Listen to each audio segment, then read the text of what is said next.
হুঁশিয়ার বাবারা, খুব হুঁশিয়ার, খুবই হুঁশিয়ার থাকুন।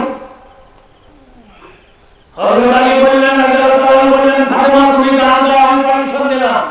ঘরের ভিতর গাইলে তুমি, বাইরে জানালার পাশে থাকবো আমি, তোমার বাবার আওয়াজ যেন আমার কানে না শুনি। 2 নম্বরে গাই মায়েরা হয়তো পালাবেন আগে, কাজে আগে আপনাদেরকে আগে কথাটা জানিয়ে দেই। স্বামী তোমার পরশমণি জান্নাতের বুলবুল, হাদিসেতে ফরমাইয়াছেন আল্লাহ তাআলার রাসূল। স্বামীর সেবা করিও মাগো, কথা কইও চুপ সারে, গলার আওয়াজ বেগানায় না পায় যেন শুনিতে। খাইতে শুইতে স্বামীর সঙ্গে হাসিয়া কথা বলিবে, স্বামীর মনে কখনো মাগো ব্যথা তোরা দিও না। একদিন মা ফাতেমার গলায় মাসুম সন্তান ছিল হাসান। হযরত আলী মসজিদে হইতে বাড়িতে করেন পদার্পণ।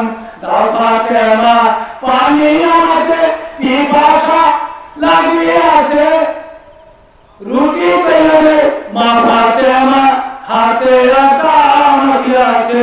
3 দিন অনাহারি, 3 চাপাতির মুসিয়া, 1 মুষ্টি আটা পেয়েছে ফাতেমা। এই আটা গুনা নিয়া খোরাক দিয়েছে, রুটি বানাইয়া শেখ ডাক্তারে। ঠিক ওই সময় একটা রুটি, রুটি এখনো আনবার সময় হয়নি, কেবল দিল।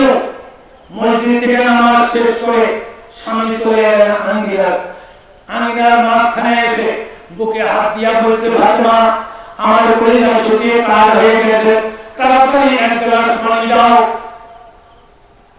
মাসুম সন্তান হাসান তারপরে ঘুম গেছে। এই শিশুকে রাখিয়া শিশু সহযোগী উঠিয়া পানি ভাড়াটার কাছে যায়। যাইতে আসতে বেশ কয়েক মিনিট লাগবে, ততক্ষণে রুটি খুঁজিয়া ছাই হয়ে যাবে।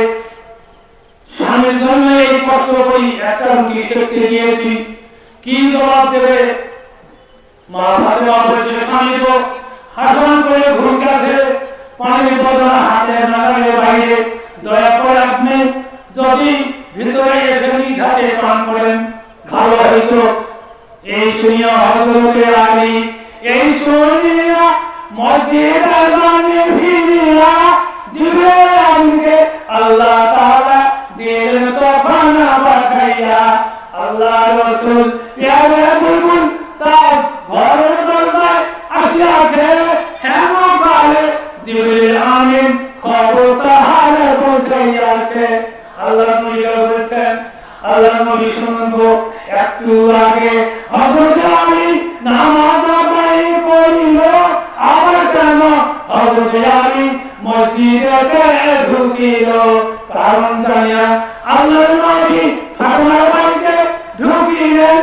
কারণ জানার জন্য নবী ফাতেমাকে বলিলেন, সত্য করিয়া বল ফাতেমা, কি হইল তোর ঘরে? কান্দিতে কান্দিতে আলী কেন গেছে মসজিদে?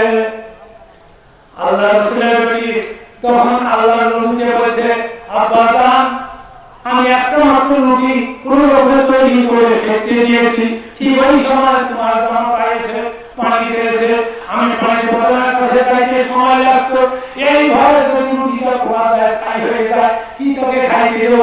এই ভয়ে আমি তাকে হাস্য বদলে বলছি, স্বামী গো, তুমি তাড়াতাড়ি রান্নাঘরে আসো, নইলে হাসানের ঘুম ভেঙে যাবে, রুটিটা পুড়িয়ে ছাই হয়ে যাবে। তো আমার স্বামী যে গোসা হয়ে চলে গেছে আমি জানতে পারি। আল্লাহর নবী